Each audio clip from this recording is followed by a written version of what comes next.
ऐसे ही यहाँ बहुत से उदाहरण आप देखते हो। एक मुख्यमंत्री जी हेलीकॉप्टर में जा रहे थे, आगे लोग उनकी स्वागत में मालाएं लिए खड़े थे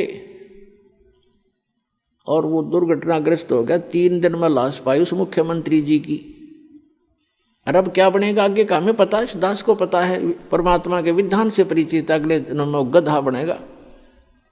अपने पूर्व जन्म की मलाई को नाश कर लिया, आगे भक्ति की नहीं, चार्जर ठीक मिला नहीं। पुण्यात्मा होते हैं जितने मंत्री हैं या अफसर हैं, अधिकारी हैं, या कोई व्यवसाय है जिसका, और या वैसे मानव श्री प्राप्त है जिनका, तो वो भक्ति के लिए भटकते रहते हैं। वो चाहते हैं भक्ति करें और वो करते भी रहते थोड़ी बहुत, लेकिन वो साधना ठीक नहीं। शास्त्र विधि को त्याग कर दो, मनमाना आचरण करते। जैसा आपको रोहतक के एक परिवार का उदाहरण दिया, वो साधना कर रहे थे, शास्त्र विधि त्याग का मनमाना आचरण कर रहे थे। वो नकली गुरु था जो उनसे क्रियाएं करा रहा था, और उनको ये भ्रम था कि तुम इन गुरु जी के द्वारा बताएगी साधनाओं से आप सुखी हैं। अब इस तत्व ज्ञान की रोशनी में आपको पता चलेगा कि वो उसके पूर्व जन्म के प्रारब्ध थे, वो पूर्व जन्म के संस्कारों से बनी किस्मत में लेख थे, उनको वो मिटा नहीं सके वो गुरु और उनकी साधनाएं। और ये सतपुरुष कबीर भगवान की साधना इस दास के पास है। इससे कहते हैं संत शरण में आने से आई टले बला, और जय मस्तक में सूली हो मृत्यु हो वह कांटे में टल जा।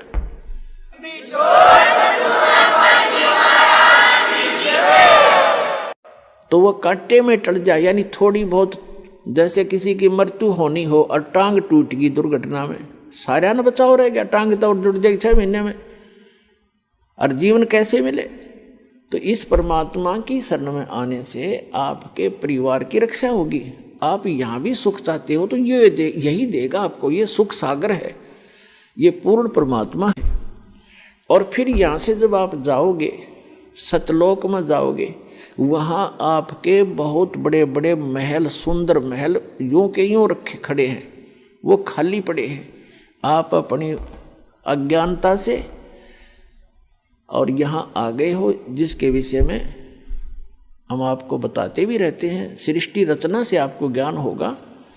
सृष्टि रचना की दास ने प्रवचन कर रखे हैं, उनकी CD उपलब्ध है, और पुस्तकों में भी भक्तों ने बना रखे हैं, वो आप पढ़ सकते हो, सुन सकते हो।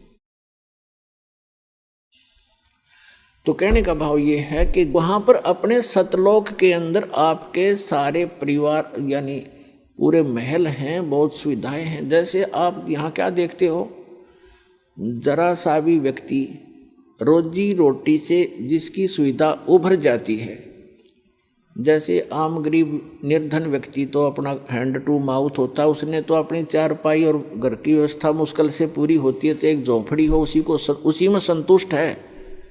और जिसका थोड़ी सी पोस्ट हो जाती है, थोड़ा सा धन हो जाता है, तो वो क्या करता है, कोठी हो, सुंदर चारों तरफ चिप्स लगी हो, मार्बल लगा हो, पत्थर लगा हो, आगे लान हो बहुत बड़ा सुंदर, और उसके अंदर बगीची बनी हो चारों तरफ के, उसमें फुहारे छूट रहे हों। ये प्रत्येक की नीयत है कि जैसे इनमें मैं ठाठ लूँ, और ठाठ खाक लेगा। यहाँ तो चाहे वो फुहारे भी ला ले और सारी कोठी भी बना ले और बड़ा एक फार्म भी बना ले, और अंदर टेंशन 20 उसका, उसमें धक्के खाओ फुहारा में, तब भी चैन से नहीं रह सकता। तो ये हमें क्यों ऐसा लाइक है, क्यों पसंद है? क्योंकि हम ऐसे स्थान पर रहा करते, वहाँ हमारी सुविधाएं ऐसी हैं। इसी की नकल इस काल ने कर रखी स्वर्ग में। जो यहाँ से देवता बनकर जाते हैं, उनको जैसे यहाँ अच्छे अधिकारियों को गवर्नमेंट अलॉट कर देती है कोठियाँ, तो ऐसे वहाँ अलॉट कर दिए जाते हैं आपको अलग अलग, लेकिन वहाँ पूंजी आपकी नष्ट होती है, आपका पुण्य अक्षीण होता है। तो वो सुविधाएं, उस सतलोक वाली सुविधा से स्वर्ग की तो ये समझ लो उसके तुलना में वो कुछ भी नहीं है जो सतलोक में आपको सुविधा है। स्वर्ग में भी ऐसा ही है, मृत्यु होगी, पुण्य समाप्त होंगे, आप फिर यहाँ होगे। स्वर्ग के देवता भी गधे की योनि से स्टार्ट होते हैं। बताओ खाक है ये स्वर्ग का राज्य और क्या इस पृथ्वी का राज्य। तो सतलोक के अंदर आपको ये सभी सुविधाएं उपलब्ध हैं।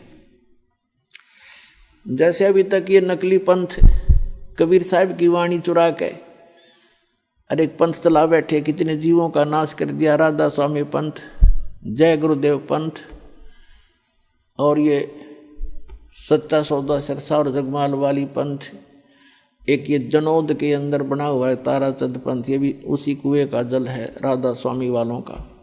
तो ये क्या बताते हैं ऊपर कि प्रकाश ही प्रकाश है, चेतन ही चेतन है। वहाँ पर आत्मा ऐसे लीन हो जाती है जैसे बूंद समंदर में, वहाँ और कुछ है ही नहीं। ऐसे कबीर पंथी बताते हैं भगवान निराकार है, आत्मा उसमें जाकर मिल जाती है। एक ये जम्मू वाला चतुरता दिखाई इसने। फिर बताते हैं परमात्मा कहते हैं चोर चुरावे तुमड़ी गाड्डे पानी में, वो गाड्डे हुआ ऊपर आवे न सच्चाई छनी ना। अब उस ब्लाइंड फेथ की स्थिति पर आपको लाने के लिए बहुत समय लगेगा दास को, लेकिन एक दिन आपका हो जाएगा जब सारे प्रमाण आपके रूबरू होंगे कि हु इज गॉड, परमात्मा कौन है और कैसे मिलता है। इस साधना से जो दास दे रहा है वो किन किन को भगवान मिला है, और जिन्होंने वो भगवान मिला है तो उन्होंने उसका वर्णन क्या किया है, कैसा बताया है। तो वही साधना जिन महापुरुषों ने जिस साधना के करने से परमात्मा मिले हों और वो आपके रूबरू कर दिया, क्योंकि आप स्वयं नहीं पढ़ सकते अध्यात्म लिटरेचर को, उसके लिए टीचर की आवश्यकता होती है सिलेबस को पढ़ाने के लिए। तो हमारा अध्यात्म का जो टीचर सिलेबस है ये पवित्र ग्रंथ हैं सभी धर्मों के, पवित्र बाइबल, पवित्र कुरान शरीफ, पवित्र गुरु ग्रंथ साहिब जी, पवित्र कुरान, पवित्र वेद, पवित्र श्रीमद् भगवद गीता जी। तो ये हमारे अध्यात्म मार्ग के एक सिलेबस है, पाठ्यक्रम है। और पाठ्यक्रम को गुरु यानी टीचर जान सकता है। आपको बताया कि गुरु कौन है, गुरु भगवान हो सकता है, दूसरा गुरु हो ही नहीं सकता। क्योंकि गुरु सारी सतगुरु कहो, गुरु कहो, सतगुरु इसलिए कहना पड़ गया कि नकली गुरु बने होंगे, नहीं तो गुरु शब्द पर्याप्त है। गुरु माने रास्ता दिखाने वाला, सच्चा रास्ता दिखाने वाला। लेकिन झूठे गुरु हो गए इसलिए सतगुरु की आवश्यकता पड़ेगी। तो सतगुरु कहो और उसको गुरु कहो, परमात्मा ही आते हैं और वो ही गुरु हो सकते हैं, और गुरु है ही नहीं। बाकी तो गुरु सभी आपको बता दिया, किसी ने बाल काटने सिखा दिया उसका गुरु हो गया, ये छोटी मोटी अध्यापक शिक्षा को अक्षर ज्ञान करा दिया उसका वो गुरु हो गया। ये गुरु अलग है। अध्यात्म मार्ग के गुरु का सत्संग में रोल होता है। यदि यहाँ गुरु होते तो भगवान को आने की आवश्यकता ही नहीं थी। अपनी रची हुई सृष्टि को अनुभव से भगवान ही बता सकता है, जीव कैसे जान सकता अपने अनुभव से। तो असंख्य ब्रह्मांडों का रचनहार परमात्मा स्वयं आए थे। आप सृष्टि रचना में जब देखते हो, दास ने बहुत बार आपको सुनाया भी है, उसकी कैसेट सीडी डीवीडी बना रखी है भक्तों ने, पुस्तक भी लिखी है। तो सृष्टि रचना के ऊपर ब्रह्मा जी से पूछ रहे हैं नारद जी, नारद जी से पूछ रहे हैं व्यास जी, और ब्रह्मा जी कहते हैं जी मुझे पता नहीं, मैं तो कमल के फूल पर बैठा था, मैं कहाँ से जन्म हो गया बताओ। और गीता ज्ञान दाता ब्रह्मा विष्णु महेश का पिता है। ये कहता है गीता अध्याय नंबर 10 के श्लोक नंबर 2 में कि मेरी उत्पत्ति को ना ये देवता जानते ना ऋषिगण जानते, क्योंकि ये मुझसे उत्पन्न हुए हैं। तो पिता की उत्पत्ति को, डेट ऑफ बर्थ को बालक बच्चे कैसे बता सकते हैं? वो तो दादाजी बताओगा,